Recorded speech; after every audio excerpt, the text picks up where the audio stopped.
നല്ല പ്രതികരണമാണ് ആളുകളുടെ ഭാഗത്ത് നിന്ന്. കാരണം ഒരുപാട് വികസന പദ്ധതികൾ ഇവിടെ കൊണ്ടുവന്നിട്ടുണ്ടല്ലോ.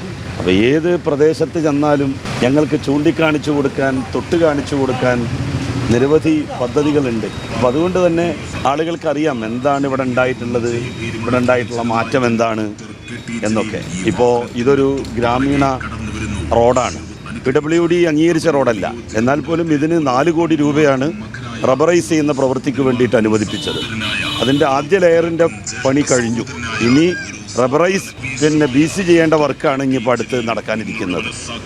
അങ്ങനെ അപ്പോൾ അതുകൊണ്ട് തന്നെ ആളുകളുടെ ഭാഗത്ത് നിന്ന് വളരെ നല്ല പ്രതികരണമാണ് ലഭിക്കുന്നത്. ഈ റോഡ് അവസാനിക്കുന്നിടത്താണ് പുതിയ പാലം വരുന്നത്, ഒളമ്പക്കടവ് പാലം. ആ ഒളമ്പക്കടവ് പാലത്തിന് 55 കോടിയാണ് സർക്കാർ അനുവദിച്ചിട്ടുള്ളത്. അപ്പോൾ ഇതൊക്കെ ജനങ്ങൾക്ക് അറിയുന്നത് കൊണ്ട് തന്നെ ജനങ്ങൾ ഇനിയും ഇടതുപക്ഷ ഭരണം വരണമെന്നും. ഈ റോഡ് ഏറെ വിവാദത്തിലായിരുന്നു, അടുത്ത കാലത്താണ് ചെയ്തു എന്നുള്ളൊരു ആക്ഷേപമാണ് അവർ. അല്ല, ആക്ഷേപം ഉന്നയിക്കാൻ ആർക്കും പറ്റുമല്ലോ. ഇത് ആദ്യമായിട്ടാണ് ഇത് റബ്ബറൈസ് ചെയ്യുന്നത്, ഫസ്റ്റാണ്. അപ്പോൾ റബ്ബറൈസ് ചെയ്യുന്നതിന് വേണ്ടി കുറച്ച് കൂടുതൽ പണം ആവശ്യമായി വന്നു. അപ്പോൾ അതിനു വേണ്ടിയിട്ടാണ് നമ്മൾ കുറച്ച് ടൈം വെയിറ്റ് ചെയ്യേണ്ടി വന്നത്. ഇനി മണിക്കൂറുകൾ മാത്രമാണ് ബാക്കിയുള്ളത്. നമുക്കറിയാം, വലിയ ആവേശത്തിൽ തന്നെയാണ്. താങ്കളുടെ ഒരു കാഴ്ചപ്പാടിൽ ഇപ്പോൾ താങ്കൾ സംതൃപ്തനാണോ? 100% സംതൃപ്തൻ. കാരണം വലിയ വോട്ടിന്, വലിയ ഭൂരിപക്ഷത്തിന് ചെയ്യും. കുട്ടികളുടെയും സ്ത്രീകളുടെയും ഒക്കെ വലിയ ആൾക്കൂട്ടം എല്ലായിടങ്ങളിലും കാണാൻ സാധിക്കുന്നു. അതുതന്നെ വലിയൊരു ആത്മവിശ്വാസമാണ്. തീർച്ചയായിട്ടും. കാരണം കുട്ടികൾ ഇളകിയാൽ അത് നല്ലൊരു സൂചനയാണ്. ഓരോ വീട്ടിലും നമ്മളുടെ മെസ്സേജ് എത്തും. ആ അലയൊലി ഈ തെരഞ്ഞെടുപ്പിൽ വളരെ കൂടുതലുണ്ട്. പിന്നെ വീട്ടിൽ നിന്നുള്ള സ്ത്രീകളുടെ പ്രതികരണങ്ങൾ.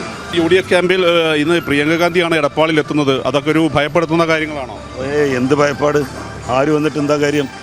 ഈ പ്രിയങ്ക ഗാന്ധി ഉത്തരേന്ത്യയിലൊക്കെ പോയിട്ട് കോൺഗ്രസിന് വേണ്ടിയിട്ട് പ്രചരണം നടത്തണമായിരുന്നു. നടത്തിയിട്ട് അവർ പോയിട്ട് അവിടെ ഒന്നും ആയിട്ടില്ല എന്നുള്ളതിൻ്റെ തെളിവാണല്ലോ അവിടെയൊക്കെ കോൺഗ്രസ് പരാജയപ്പെടുന്നു എന്നുള്ളതിൻ്റെ ചിത്രം വ്യക്തമാക്കുന്നത്. എന്തായാലും ഫിറോസ് കുന്നംപറമ്പിലേക്കാട്ടിലും വലിയൊരു 10,000-ൽ പരം വോട്ടുകളാണ് എല്ലാവരും പ്രവചിക്കുന്നത്. ആ ഒരു ആത്മവിശ്വാസം തന്നെയാണ്, ആ വിശ്വാസം തന്നെയാണ് താങ്കൾക്കും? തീർച്ചയായിട്ടും ഒരു 15,000-ൽ ഭൂരിപക്ഷം കടക്കുമെന്നാണ് ഞാൻ 2 ദിവസം മുമ്പ് പറഞ്ഞത്. 10,000 പക്ഷേ എനിക്ക് അവസാന ലാപ്പിലേക്ക് നീങ്ങുമ്പോൾ ഭൂരിപക്ഷം ഒരു 15,000-ന് മുകളിലാകും എന്ന് തന്നെയാണ് ഞാൻ കരുതുന്നത്. കുട്ടികൾ വലിയ താല്പര്യം ഈ തെരഞ്ഞെടുപ്പുമായി ബന്ധപ്പെട്ട് കാണിക്കുക. ഓരോ വീട്ടിലും അതിൻ്റെ മെസ്സേജ് എത്തുമല്ലോ. അമ്മമാർക്ക് കുട്ടികൾ പറയുന്നതിനപ്പുറം വോട്ട് പോലും ചെയ്യാൻ പറ്റില്ല. അതെനിക്ക് എൻ്റെ ഫസ്റ്റിലെ തെരഞ്ഞെടുപ്പിലെ 2006 കുറ്റിപ്പുറത്തെ തെരഞ്ഞെടുപ്പിലെ ഒരനുഭവമാണ്. ഒരു കുട്ടി വീട്ടിൽ ചെന്നിട്ട് ഉമ്മാനോട് പറഞ്ഞത് വോട്ട് ചെയ്യണം ഉമ്മ, വിമാനത്തിന് വോട്ട് ചെയ്യണം. വിമാനമായിരുന്നു അന്ന് ചിഹ്നം. അപ്പോൾ വോട്ട് ചെയ്തില്ലെങ്കിൽ എന്താ ചെയ്യാന്ന് ചോദിച്ചപ്പോൾ കുട്ടി പറഞ്ഞത് ഞാൻ ആത്മഹത്യ ചെയ്യുന്നതാണ് പറഞ്ഞത്. 6ാം ക്ലാസ് പഠിക്കുന്ന കുട്ടിയാണ് അത് പറഞ്ഞത് എന്ന് പറഞ്ഞു. അപ്പോൾ അങ്ങനെ കുട്ടികൾ നല്ല മെസ്സഞ്ചർമാരാണ്. അത് തെരഞ്ഞെടുപ്പിൽ വലിയ വിജയം നേടാൻ പോകുന്നതിൻ്റെ ലക്ഷണമാണ്. അവസാന ലാപ്പിൽ എന്താണ് വോട്ടർമാരോട് പറയാനുള്ളത്? അല്ല, അവരുടെ വോട്ടിന് ഞാൻ അർഹനാണെന്ന് അവർക്ക് തോന്നുകയാണെങ്കിൽ മാത്രം എനിക്കൊരു വോട്ട് ചെയ്യാം.